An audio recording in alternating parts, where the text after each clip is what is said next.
It's another beautiful morning, beautiful day. Welcome to another new month. Happy new month to all our viewers out there. And you know what time it is. It's your newspaper review on Idea Television. I'm not alone. I'm in the house with the co-hosts. Maebu, I think they call Cynthia the melanin pumping sitter because she's dark. And you're dark also, so may I call you my choco chocolate? What do you think about the name? Well, we'll have to reconsider the name. Okay, we'll talk about that. Exactly. But happy new month to you as well. And also happy new month to our viewers. My name is Paul Olatupo. It's going to be a lovely morning already. And, you know, it is. I mean, you're looking very bright. So you're setting the tone for the month already. Okay. I will not be flattered by you. But you know what time is it? Like we said, it's your newspaper review on Idea Television. And the first newspaper we're going to be looking at is the Daily Times newspaper front page, where we see the PENCOM DG NLC President meets as Labour insists on inclusion in page 8 of the newspaper.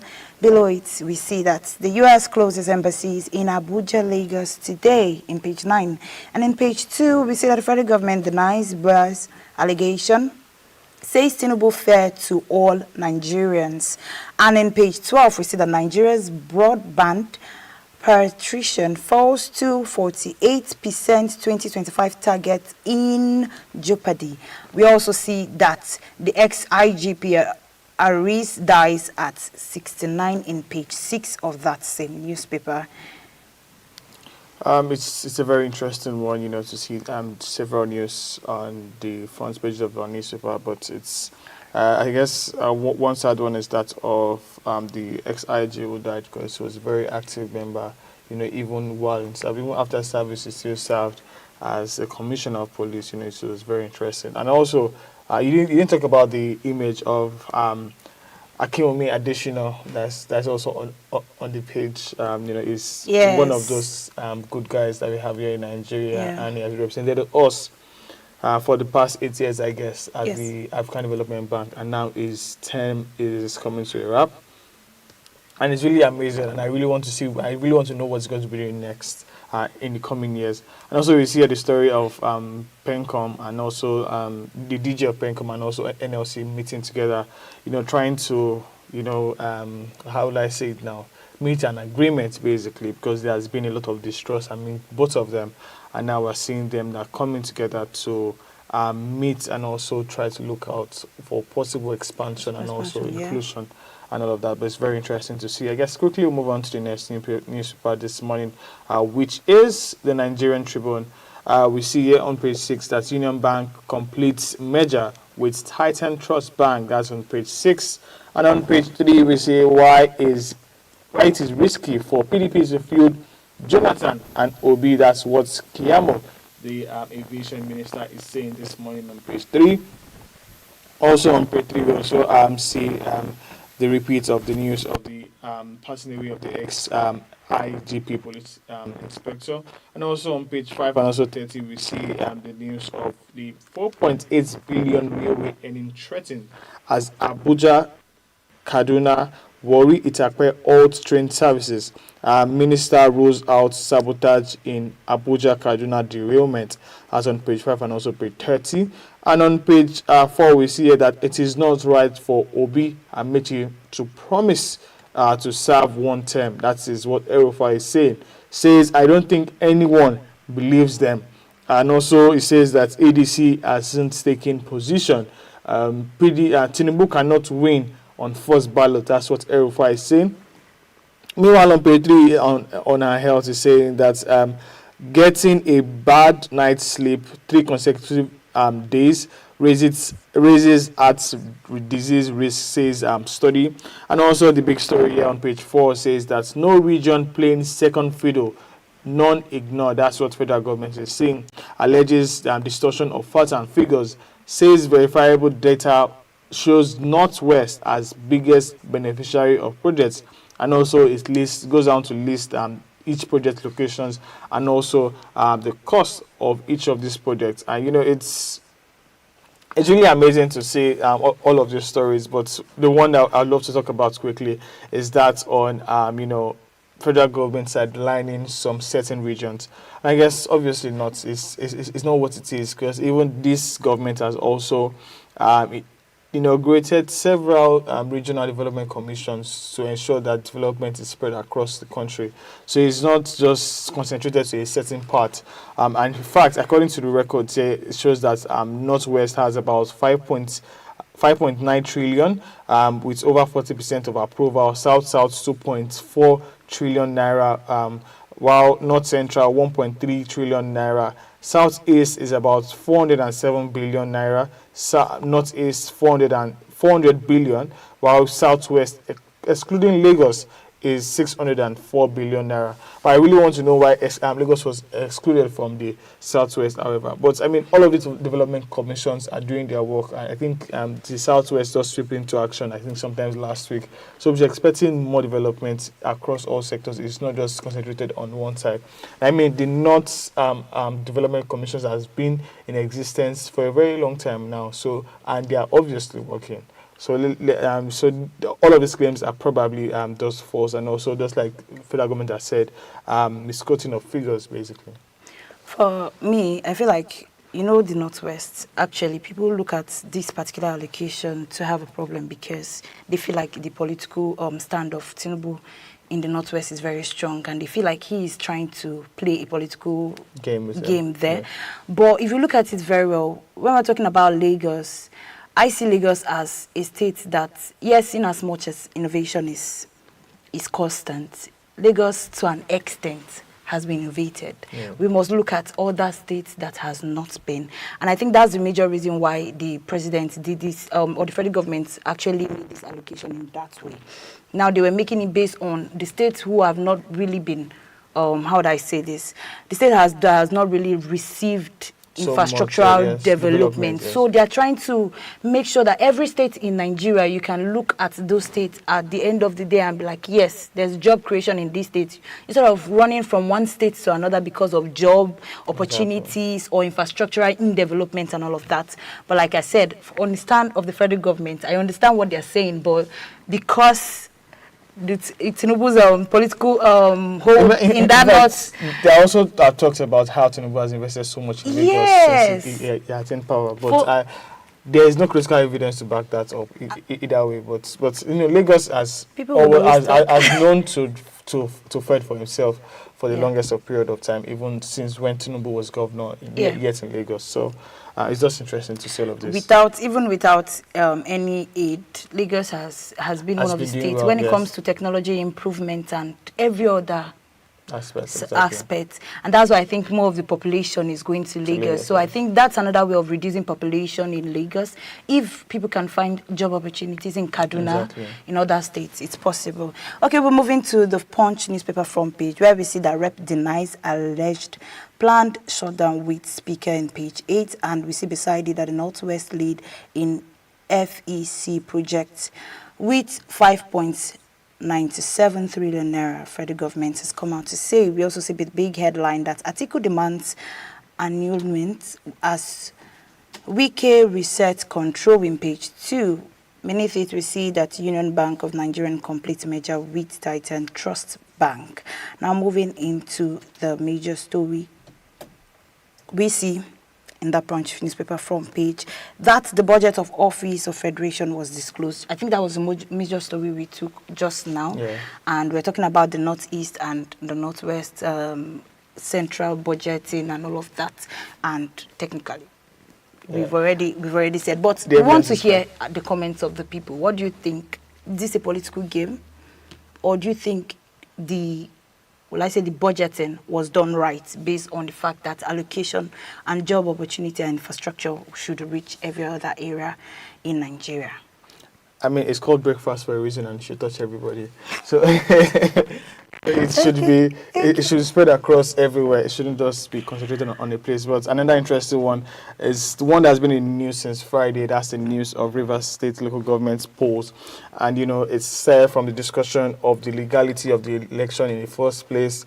And after that, on Saturday, it was the story of whether or not the the election was going to be fair, and also stories about the low turnout, and also Wike coming out to say that people turned out, and also she's expecting the governor back by September 18th. That's probably like 17 days now, exactly. And so we're expecting that the governor will come back to office by the 18th of September.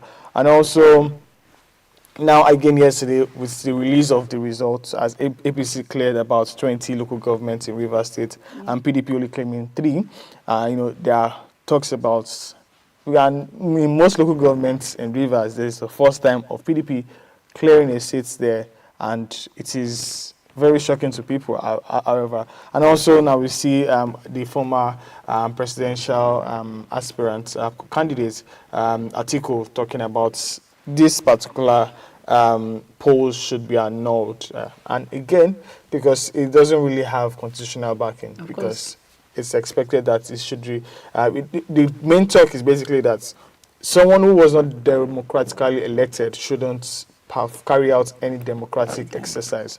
His own duty is just to ensure that things run smoothly and hand over power back to the democratic elected government. Well, we'll move on quickly to the Daily Independent and see what has been said on the front page of the Daily Independent this morning. It says here that experts lament Nigerians untap ethanol gold mine. Says billion of dollars lost to import, job, and also energy security. Meanwhile, we see here also that ADC blasts police for attempting to criminalize opposition activities. Also on page 7, Tinubu has been fair to all sections of Nigeria, says federal government. On page 7 of the Daily Independent, and on page 6 we see here that PDP still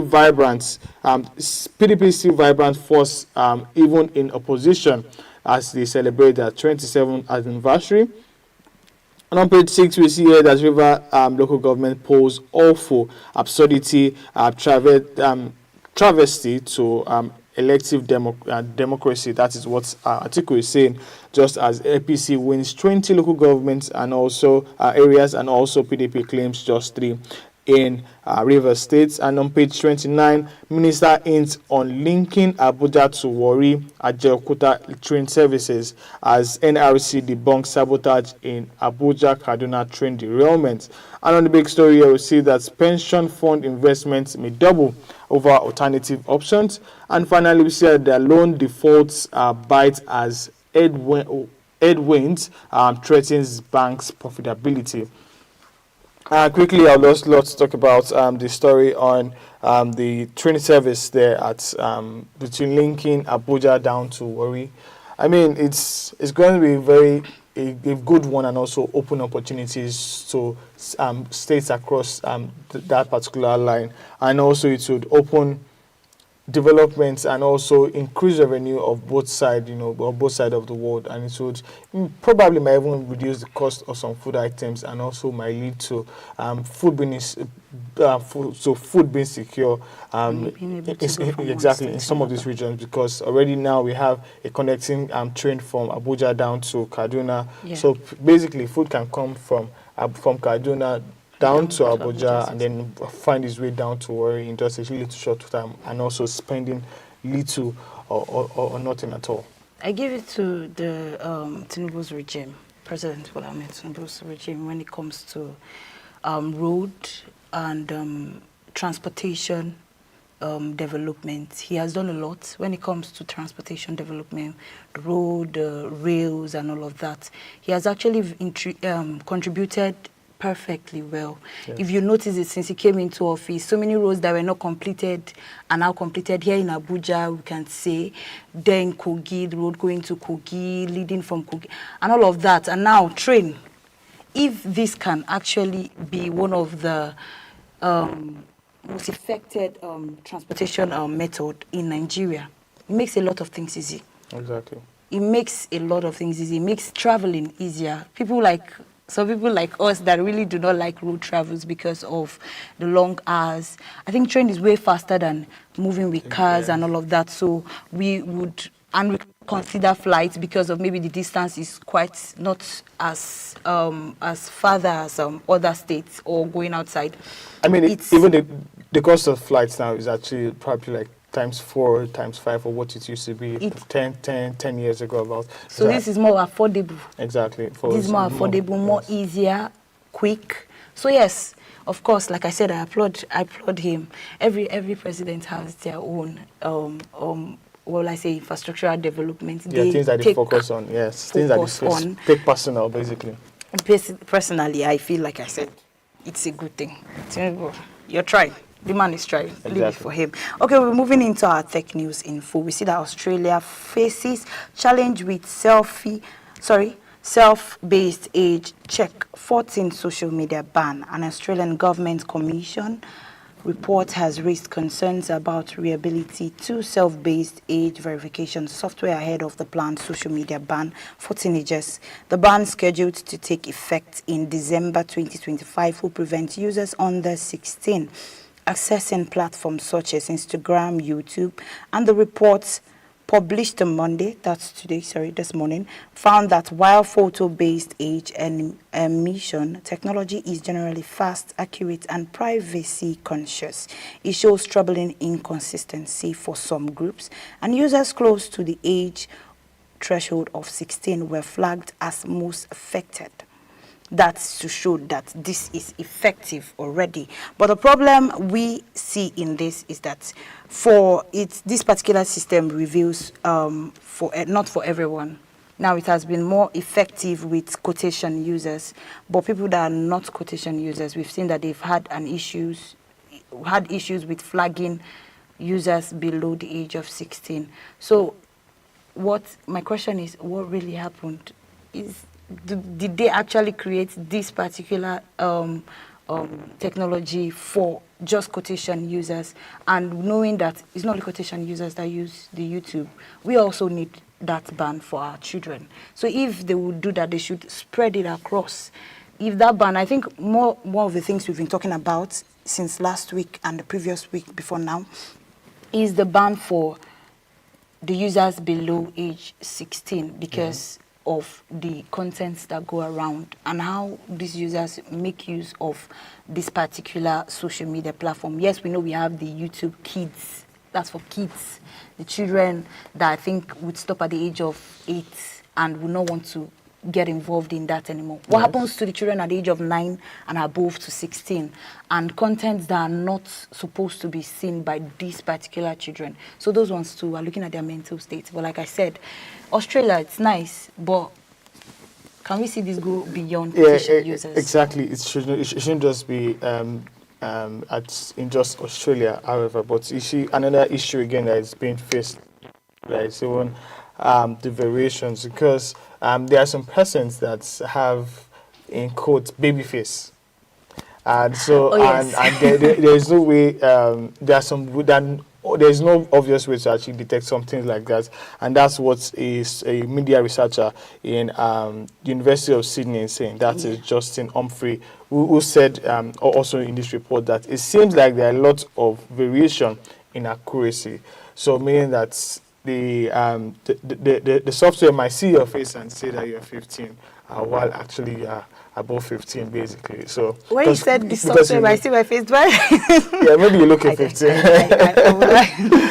Okay, I guess it's just but I feel like once all of these are put in check very well, we should be expecting that it expands to exactly beyond. Because over the years we've seen, I mean, in the US, for example, there has been a lot of cases, too much of cases as regards being underage, being harassed on, especially Meta. Actually, Meta has been a victim over and over again. I guess sometimes last year they were in the news. They were even in. They're still in the news. Yeah, they're still in the news. Yes, and also they were in court actually, going back and forth as regards putting stricter, I think that was even earlier this year, putting stricter policies to ensure that children are no longer vulnerable, and also children are not even found on such apps as well. Well, let's see how it goes and also how it plays out as they go by and by. Quickly, we'll take our next tech news. This is here in Nigeria, as the Nigerian Communication Commission is finalizing a national cybersecurity framework for telecom operators, and which is set to take effect in early 2026. backed by the Cybercrime Act of 2015 and also the Data Protection Act of 2023. The rule will mandate risk mitigation, data protection, and also incident response protocol with sanctions for non-compliance. This move follows rising cyber threats, including an MTN data breach earlier this year, and aims at to unify operators' security standards under one national policy. NCC Chief Aminu Madia said telecom networks as described the telecom networks as the backbone of Nigeria's economy and must be secure to ensure national resilience. I mean, when it comes to data privacy, data mitigation, risk mitigation, and also incident response protocol, we're kind of lacking behind so much on this, and now it's good to see that they have also, the government has also seen this issue. And are not just saying the issue, they're also sweeping into action. They're going back to the drawing table, trying to create a policy that works fine for us. And then probably before the end of this year, I will see this policy, and also by 2026, most likely January, we'll see this sweep into action, and probably our data will be more secure, and we'll have peace of mind that my data is secure. I like your fit. Okay, like I said, I like your fit. Yes. This has been something that has affected not just Nigeria, Exactly. not just Africa. Data privacy and online cyber security threats and all of that has affected a lot of tech companies. And with the fact that tech is the main theme of the day, on the main theme of the week, is one of the reasons why we should look at it we should take it very crucial to actually look into the matter. And if Nigeria is coming out to actually take, I think one of the questions asked by one of our guests on the show, when we're talking about, I think, a cyber attack that happened in the US, we were asking, if this happened in Nigeria, would we be safe? Can we also relate that particular attack and say, okay, if these attackers come to Nigeria, they would not have informations, they would not have access to some informations. And that is a good thing. To see that Nigeria is actually looking into their cyber security and data privacy of the users of these tech applications and all of that is a good thing. I give it to Nigerians. We're always up. We're always there. I mean, we're up and doing this here. We are really good. Yes, we are up and doing. This Like I said, when it comes to infrastructure and cyber, no, I give it to Tinubu's regime. He's doing well. I mean, big up also to the minister, that's Dr. Tunji Bosun Tijani. Sorry, I mean, he's been doing great works, and also. I was reading sometimes in the news this morning that also he's talking about AI to use to develop our economy as well. But I guess we'll go on a quick break now. Once we return, we'll continue with the newspaper review. My name remains Paul.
Welcome back. If you're just joining us, this is your newspaper review on Idea Television, and we've been looking at different newspaper front page, and we're moving into the next newspaper front page, which is the Daily Trust newspaper front page.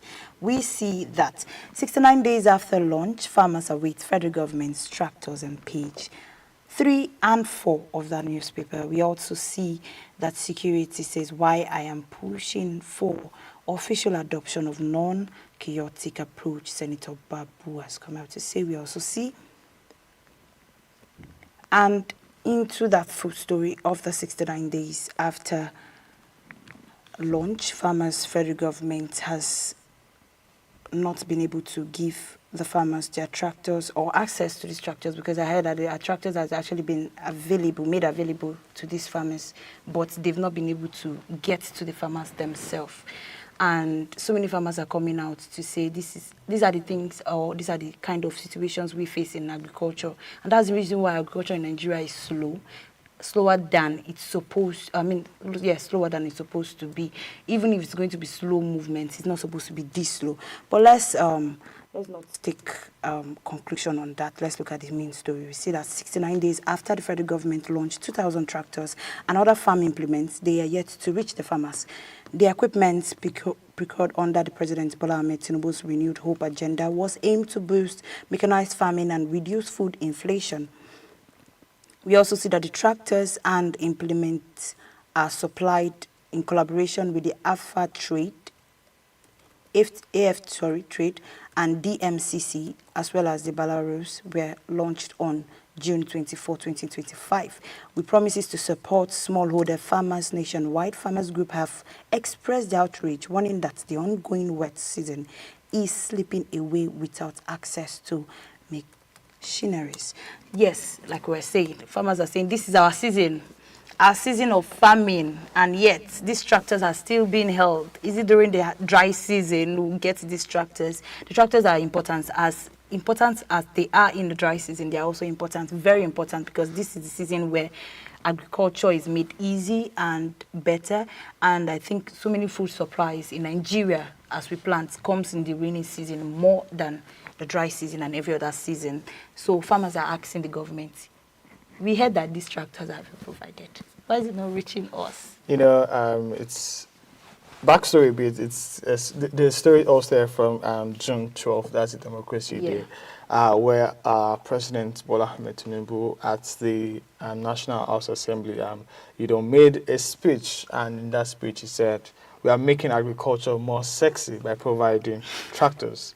And now the farmers are asking, where is the tractors that will make our agriculture more sexy? We're yet to see it 69 days after the announcement of that. And that is why we're seeing this in the news again. And also, I guess there was also a time where he introduced his classmates from Chicago. Yeah. That probably was one that brought the tractor or something. I really cannot remember that story right now, but he also, I remember that there was also that line as well. And talk on the streets is that there has been talks as regards whether or not he attended the university.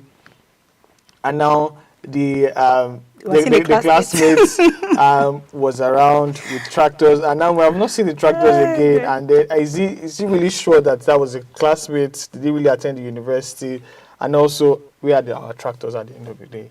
We really need to see our tractors. And I think the reason why Nigerians are more bothered is because they've seen this kind of promises come up and they're not being implemented. Exactly. So many policies being made, so many talk made on, so many written headlines, and we do not see the effect. Exactly. So we're saying it's not that we're saying we don't trust that he will do it. We're saying we want to see it happen. So results. We trust you to say it and to also do it. It's a famous Nigerian I really palace that to talk about we don't like church or church anymore. It's now evidence based. Show workings. That's what everyone is looking out for.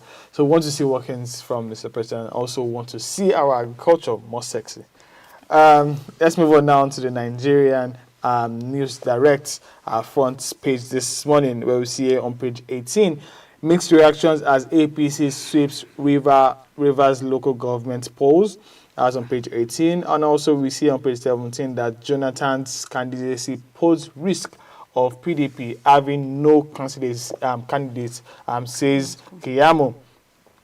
And also we see on page 19 says how Ruth Otaba has come to death before overseas medical trip. And also on page 22 we see that Jigawa government and also Kedo commissions 1.2 billion solar mini grid. That is a very interesting one. And also, you see on page 19 that I will seek office only if I can fix Nigeria. That is what El-Rufai is saying on page 19. This morning, and on page 5, we see here that Northwest biggest beneficiary of projects under Tinubu's regime, Information Minister says.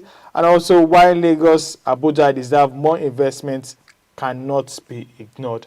That is what the minister is also saying. I mean, this actually breaks and also brings a different perspective to the discussion on as regards, how projects are being allocated and all of that. Again, any businessman would obviously want to invest money where he's going to get returns and also maximum returns. And Lagos and also Abuja are one of those states that, anything you invest in, you actually get your returns back, and it's sure that you get, and sometimes even it might skyrocket and all of that. So I understand if they do that, however. And also, let's quickly talk about the story of Keyamo and also Jonathan and all of that. So Keyamo has come out to say that if Jonathan is to be the flag bearer of PDP, then it means that they might have to go to court to contest that, as he has already been sworn in twice. That was after when he took over the office from Yaradua after the passing away. Yeah. Exactly, and also after that he contested against Buhari and also won again. And now, and I guess even at that time when he was contesting against Buhari the second time, there was also the case in court as regards his legality to run. So Keyamo is coming out to say that if he is to come again in 2027, meaning that PDP might not even have a candidate at the polls. So, but again, it's all of these things are open to court judgment, and also it's basically come and state your case at the end of the day, and let's see the best case wins, and the judiciary would see to that actually. And I guess another interesting one is the story of in Jigawa, where we see a 1.2 billion naira solar mini grid. Now we are seeing more, it's interesting to see more innovations as regards trying to ensure that we have power supply 24/7. And we're seeing the development of mini grids here and there, especially in rural areas, and that's what we're seeing again. And now this one is the one that is eco-friendly, bringing carbon back to our society and giving more carbon to our society. It's really interesting to see this development from Jigawa State government. The development is wonderful, like you've said. And with the fact that we face a lot of challenges when it comes to electricity in Nigeria, solar is one of the things we fall back to. And I think one of the statements one of our guests was saying on the show one of those days was that if the state can actually take consideration to do some things that the government has not helped them to do, it's actually also a good idea. If private investors in their states can come out and say, okay, my state don't have this, I'm going to try my best to make sure that they have this, and not wait for the federal government to do some things, is actually a good idea. And if this Jigawa state government is coming out to do this, it's a first step from the baby step away from having electrical problems or electricity develop. And also, it's also a reminder to other state governments that they saw an oath to protect and also fend for their citizens. Yes. So it's expected that they take initiatives. Of course. If they are not just wait on federal government. Exactly. Federal they can't do it alone. Exactly. Okay, moving to the next newspaper front page, we'll be looking at our daily newspaper, the Guardian newspaper front page, where we see that the raw material crisis threatens industrial revival, Nigerian first policy in page 6. We also see beneath it in that same page that article crisis for us as Wiki recaptures rivers, grassroots, February political drift. We also see in page 7 that the UNICEF NBA push for reforms to end child detention. Beside it, we see that Dangote turns to Ghana for crude, denies shrinking production, RFCC issues. In page 3 of that newspaper, we also see positioning Nigeria as a global player in the $500 billion cosmetic industry from Sheo Not Global Market. And I think that's it on that same newspaper. But looking at the UNICEF NBA push for reforms to end child detention is a good story. I think when it comes to our children, would I say, I always say it, that these are the people that we are looking at the future with them. And if we cannot look at the future with our children, so what's the need of now? What's the future then? Or will I say, what's the need of looking at the future itself if we cannot help the children? And if the government, or not the government, UNICEF is coming out to make this particular big move, is good. Is the fact that we have people supporting our children in as much as we have people supporting the women activists and all of that. It's good to see that there are people that care about our future in Nigeria. Exactly. It's very, I mean, children are the future of tomorrow, that's what they say. And, you know, already we have very, very serious, high numbers when it comes to children that are out of school, children that are not in school, not in, even the ones that are in youths, school and do not even get the enough benefits exactly. being in school itself. There are so many issues as regards that, and that is why the United, the UNICEF, the United Nations, and also the Nigerian Bar Association are looking at ways to formulate child rights acts across all 36 states here in Nigeria. And, you know, it was said that children should never be behind bars simply because of who they are. And also, we should be seeing litigations and also policy making, also advocacy as regards protecting every child in our country. You know, it's really, it's one that is amazing to see, actually. Quickly, let's take a look at the next newspaper this morning and see what is being said this morning. Looking quickly at the Vanguard this morning. Here we see here that Union Bank completes merger with Cider Trust Bank. That's on page 24. And on page 5, we see that Tinubu has been fair to all sections of Nigeria. That is what's on page 5 of the Vanguard this morning. And also we see here on page 11 that wage increase, NEC and also NLC urge states to emulate Ebonyi and also Imo State. Meanwhile, on page 9, we see that no sabotage in Abuja, Kaduna train derailment. That's what federal government is saying.